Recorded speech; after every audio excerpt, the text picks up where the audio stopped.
Hello and welcome to the class. तो last class में हमने पढ़ा था कि रियल नंबर्स क्या होते हैं और यूक्लाइड डिवीजन लेमा क्या होता है, और यूक्लाइड डिवीजन एल्गोरिथम का यूज करते हुए हम दो पॉजिटिव नंबर्स के एचसीएफ को कैसे फाइंड कर सकते हैं। तो आज इस क्लास में हम एक्सरसाइज 1.1 के सारे क्वेश्चन को सॉल्व करेंगे। तो पहला क्वेश्चन हमारा दिया हुआ है कि यूक्लाइड एल्गोरिथम का यूज करते हुए कुछ नंबर्स हैं जिनके हमें एचसीएफ फाइंड करना है। तो पहला क्वेश्चन है 135 और 225 का एचसीएफ फाइंड करना है। तो हमारा जो रिलेशन होता था यूक्लाइड डिवीजन एल्गोरिथम का वो ये होता था कि a is equal to b into q plus r. तो हम 225 को 135 से डिवाइड करेंगे तो ये हो जाएगा हमारा 135 0 9। अब जो ये हमारा रिमाइंडर 90 आ गया, अब इसको एज ए डिवाइजर यूज करेंगे और जो लास्ट वाला डिवाइजर है उसको हम एज ए डिविडेंड यूज करेंगे। अब इसको जब हम डिवाइड करेंगे तो वन टाइम दे देंगे 95 एंड 4। फिर से हमारा रिमाइंडर 45 आ गया, तो अब 45 से हम डिवाइड करेंगे जो लास्ट वाला डिवाइजर है उसको। अब ये 2 टाइम्स जाएगा तो यहाँ हमारा आ गया 90। अब जो रिमाइंडर हमारा अब 0 आ गया। तो हमने सीखा था कि जब रिमाइंडर 0 आ जाए तो जो लास्ट वाला हमारा डिवाइजर होगा वो हमारा हो जाता है HCF of the given numbers. तो हम यहाँ पे यूक्लाइड डिवीजन जो इक्वेशन दिया हुआ है इस पे हम इस नंबर्स को रख सकते हैं। तो हम यहाँ पे लिखेंगे 225 is equal to 135 into 1 plus 90। फिर नेक्स्ट हम लिख सकते हैं 135 is equal to 90 into 1 plus 45। फिर नेक्स्ट का हमारा जो स्टेप होगा वो 90 is equal to 45 into 2 plus 0। तब यहाँ पे हमारी r की वैल्यू 0 आ गई है, और ये जो 45 होगा जो लास्ट हमारा b की वैल्यू होगा वो हमारा हो जाएगा HCF। तो यहाँ पे 135 और 225 का HCF जो आया हमारा वो हो जाएगा हमारा 45। तो सिमिलरली हम नेक्स्ट क्वेश्चन को भी सॉल्व करेंगे। तो यहाँ पे हम इसको डिवाइड करेंगे 38,220 को 196 से डिवाइड करेंगे। तो इसको हम 1 टाइम्स ले जाते हैं तो ये हो जाएगा 196। यहाँ हमारा आ जाएगा 6, यहाँ हमारा 8 हो जाएगा, फिर 1 आ जाएगा। अब फिर हम 2 को नीचे लाएंगे, फिर 196 को हम देखेंगे कितने टाइम्स जाएगा ये। तो इसको हम अगर 9 टाइम्स ले जाते हैं तो ये हो जाएगा 4, 6 एंड 17। तो इसको माइनस करते हैं तो ये आ जाएगा 8 एंड 9, 0 एंड 0। फिर हम 0 को नीचे लाते हैं तो ये हो गया 980। अब इसको हम ले जा सकते हैं 5 टाइम्स तो ये आ जाएगा हमारा 980। तो यहाँ पे हम देखते हैं कि रिमाइंडर 0 आ जा रहा है। तो हमने पढ़ा था कि जब रिमाइंडर 0 आ जाए तो जो लास्ट वाला डिवाइजर है वो हमारा होता है HCF। तो हम इसको यूक्लाइड डिवीजन एल्गोरिथम के जो रिलेशन है उसमें हम इसको पुट कर सकते हैं। तो हम लिख सकते हैं इसको 38,220 फिर 196 इंटू 195 प्लस 0।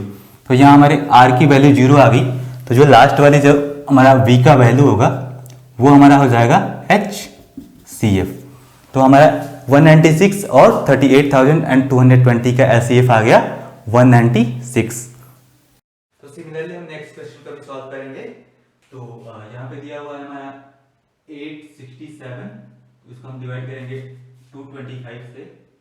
तो इसको हम ले जा सकते हैं 3 टाइम्स 5, 7 एंड 6। तो ये आ जाएगा हमारा 2, फिर 9, फिर 1। अब यहाँ पे रिमाइंडर हमारा 192 आ गया, तो फिर हम 192 को एज ए डिवाइजर यूज करेंगे और जो लास्ट वाला जो हमारा डिवाइजर है उसको हम एज ए डिविडेंड यूज करेंगे।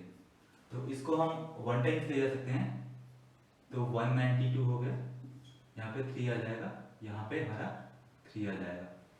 अब 33 से हम 192 को फिर से डिवाइड करेंगे तो ये हो जाएगा हमारा 192। तो इसको हम ले जा सकते हैं 5 टाइम्स तो ये आ जाएगा हमारा 5, ये हमारा हो जाएगा 16। अब हम इसको माइनस करेंगे तो ये हो जाएगा हमारा 7, 2 पे 0। फिर से रिमाइंडर 27 आ गया, तो फिर से हम 27 से फिर से डिवाइड करेंगे जो लास्ट वाला डिवाइजर होगा उसको। तो ये आ जाएगा हमारा 33, इसको हम ले जा सकते हैं 1 टाइम्स 27, तो रिमाइंडर आ जाएगा हमारा 6। तो रिमाइंडर फिर से 6 आ गया, तो फिर से हम इससे डिवाइड करेंगे 27 को, तो इसको हम 4 टाइम्स ले जा सकते हैं, तो ये आ जाएगा हमारा 24, यहाँ आ जाएगा हमारा 3, और फिर 3 से हम डिवाइड करेंगे 6 को, तो ये हो जाएगा 3 2 6। तो यहाँ पे हम देखते हैं कि 3 से डिवाइड करने पे रिमाइंडर हमारा 0 आ जा रहा है, तो जो लास्ट वाला जो हमारा डिवाइजर होगा वो हमारा हो जाएगा HCF। अब हम इसको यूक्लिड डिवीजन एल्गोरिथम के जो रिलेशन है उसमें पुट करेंगे, तो ये हो जाएगा हमारा 167 is equal to 225 into 3 plus 192। फिर अगला स्टेप हम लिख सकते हैं 225 is equal to 192 into 1 plus 33। अगला स्टेप जो हमारा होगा वो होगा 192 is equal to 33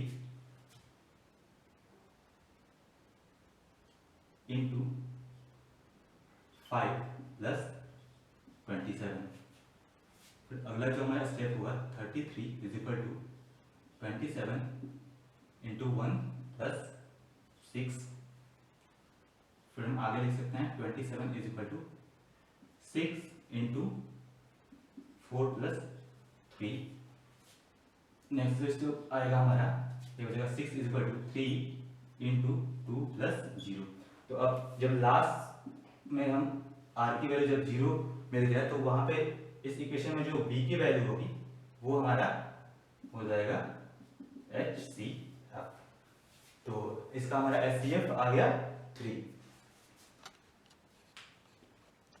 So here in second question, we have to show that any positive odd integer can be written in the form of 6q plus 1 or 6q plus 3 or 6q plus 5.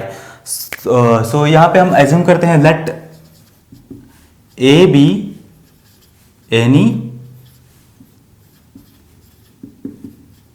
positive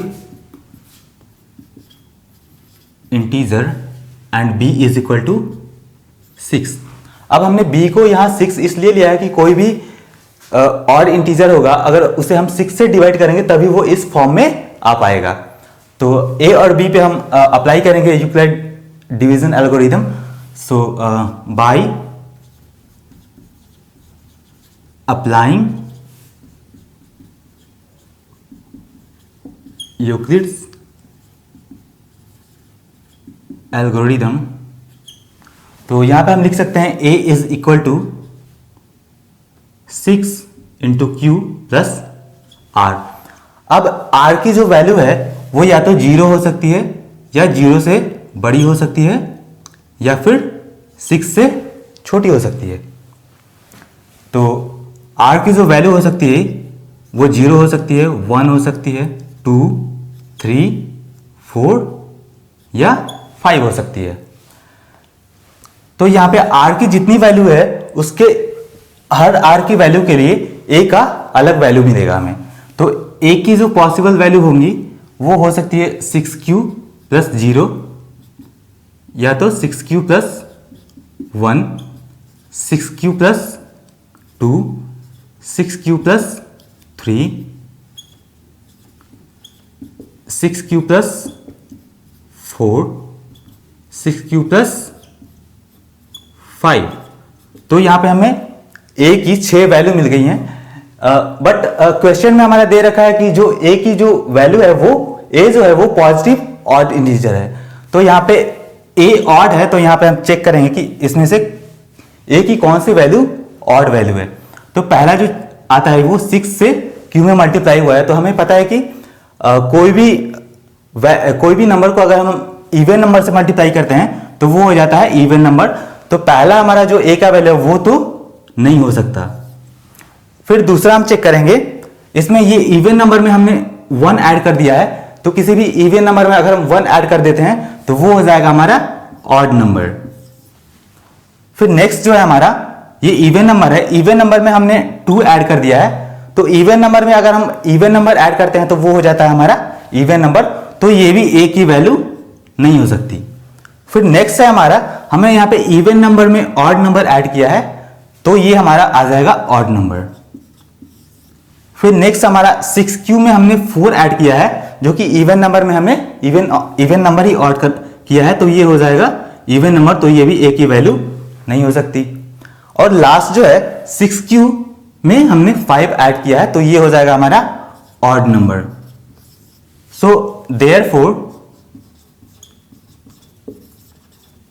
therefore we can say that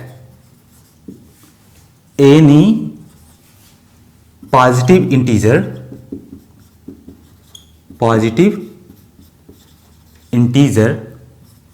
can be of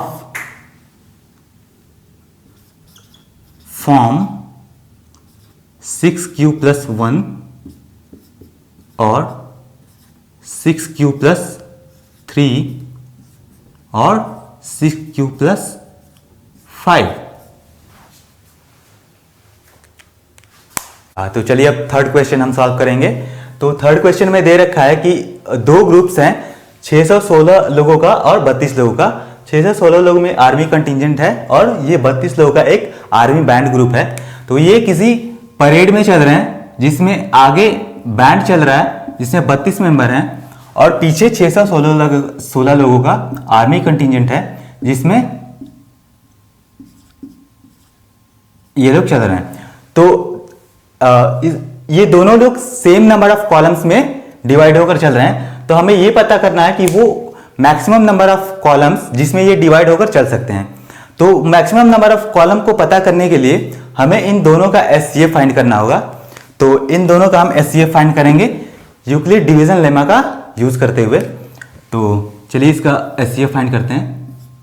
तो इसको हम 32 से divide करेंगे तो 1 times ले जाएंगे, ये हो गया 9, ये हो गया हमारा 2, फिर 6 को नीचे लेंगे, इसको हम 9 टाइम्स ले जा सकते हैं तो 8 एंड 28, यहाँ आ जाएगा हमारा 8, यहाँ 0, यहाँ 0। तो हमने पढ़ा था कि जब रिमाइंडर 0 ना आए तो रिमाइंडर को हम एज ए डिवाइजर यूज करते हैं, फिर लास्ट वाले डिवाइजर को एज ए डिविडेंड यूज करके फिर से डिवाइड करते हैं। तो 8 4 जा 32 आ जाएगा। अब यहाँ पे हमारा रिमाइंडर 0 आ गया है, तो जो हमें पता है कि जो लास्ट वाला डिवाइजर होता है वो हमारा HCF होता है। अब हम इसको यूक्लिड एल्गोरिथम के फॉर्म में लिख सकते हैं, जैसे हम 616 को लिख सकते हैं 32 इंटू 9 प्लस 8। अब 32 को लिख सकते हैं हम 32 is equal to 8 into 4 plus 0। यहाँ पे हमारा ये R है, जो R की वैल्यू 0 आ गई है। अब ये हमारा B है, ये जो जब B की वैल्यू B की उस वैल्यू पे जब R का वैल्यू अगर 0 हो जाए तो ये हमारा हो जाता है HCF। तो यहाँ पे हम लिख सकते हैं maximum number of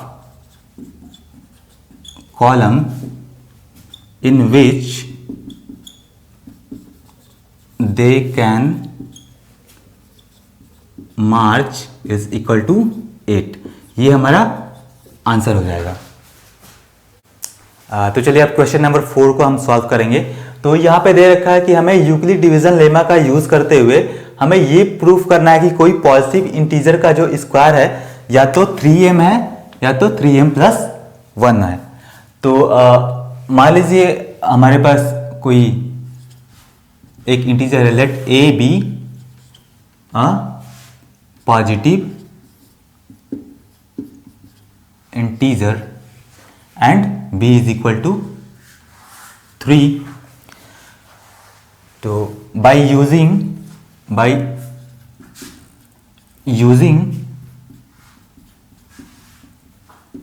Euclid's division lemma यहां पे हम लिख सकते हैं a is equal to 3q plus r।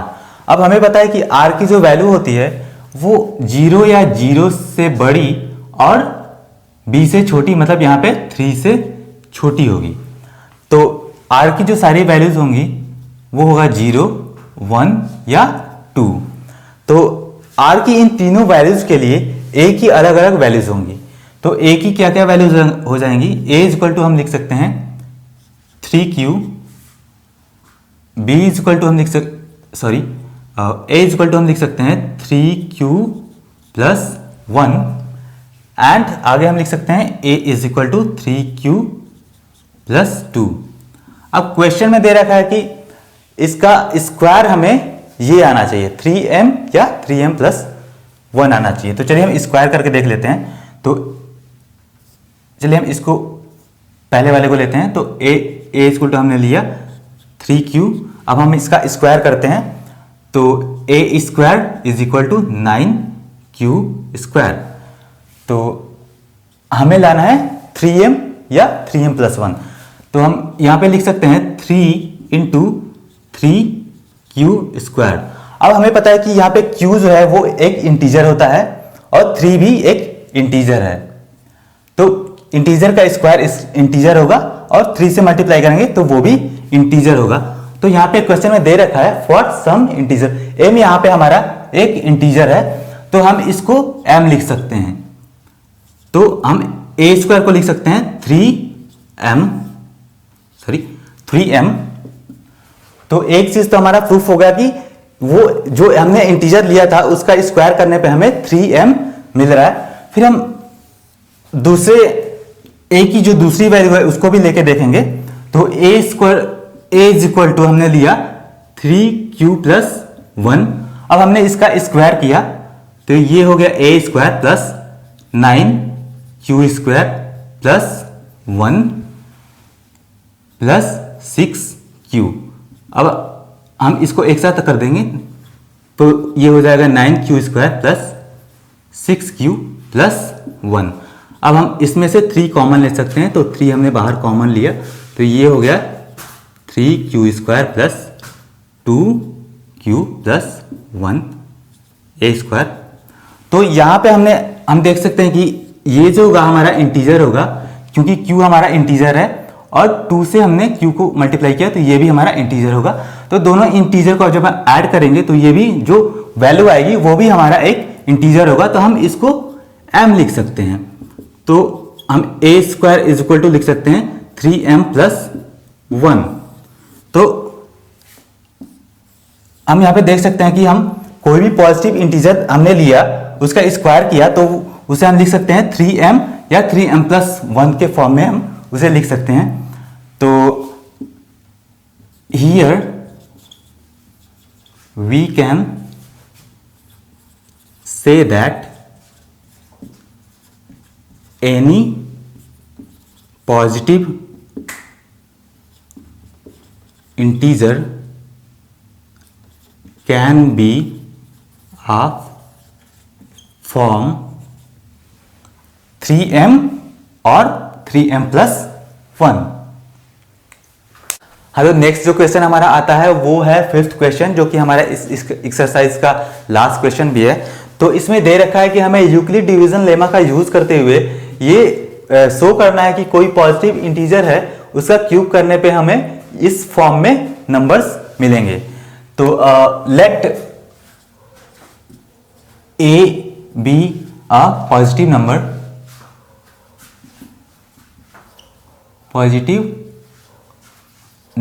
and b is equal to 3। तो हम a और b पे यूक्लिड डिवीजन लेमा का यूज करेंगे। So by applying Euclid's division lemma here we can write a is equal to 3q plus r। अब हमें पता है कि r की जो वैल्यू होती है वो 0 या 0 से बड़ी या और b से छोटी होती है, तो यहाँ पे b का वैल्यू हमारा 3 आ गया है। तो r की जो वैल्यू हो जाएंगी वो 0, 1 और 2 हो जाएंगी। तो r की सारी वैल्यूज के लिए a की अलग अलग वैल्यू आएंगी। तो a की जो पहली वैल्यू होगी वो होगी 3q और 3q प्लस 1 या 3q प्लस 2।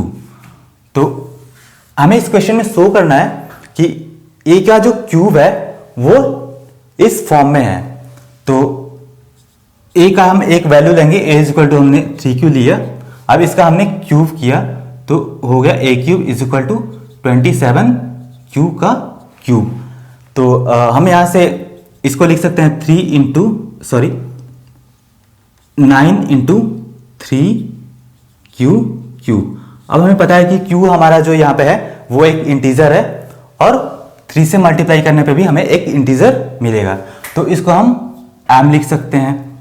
तो हम a cube is equal to लिख सकते हैं 9m।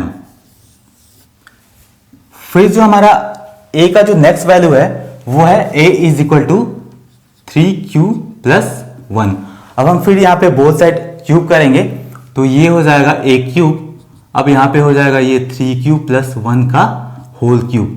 तो हम यहाँ पे a प्लस b का होल क्यूब का जो फॉर्मूला होता है उसे हम अप्लाई करेंगे। तो यहाँ पे ये आ जाएगा 27q cube plus 1 plus 3 into 3q into 1, फिर आगे ब्रैकेट में हो जाएगा 3q प्लस 1।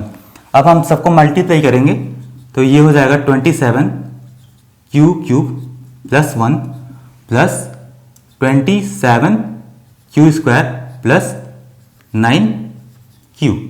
तो अब हम इस तीनों को एक साथ रखेंगे तो ये हो जाएगा 27q cube plus 27q square plus 9q plus 1। अब हम इन तीनों में हमें मिल जाएगा 9 कॉमन। तो हम इन तीनों में से 9 कॉमन लेंगे तो ये बचेगा हमारा 3q cube plus 3q square plus q plus 1। तो यहाँ पे ये जो तीनों हैं ये तीनों इंटीजर्स हैं और इंटीजर का सम हमें हमेशा एक इंटीजर मिलेगा।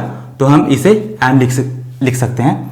तो a क्यूब हमारा आ जाएगा 9m प्लस 1। नेक्स्ट जो हमारी a की जो वैल्यू है वो है 3q प्लस 2। तो इस पे भी हम लिखेंगे 3q प्लस 2।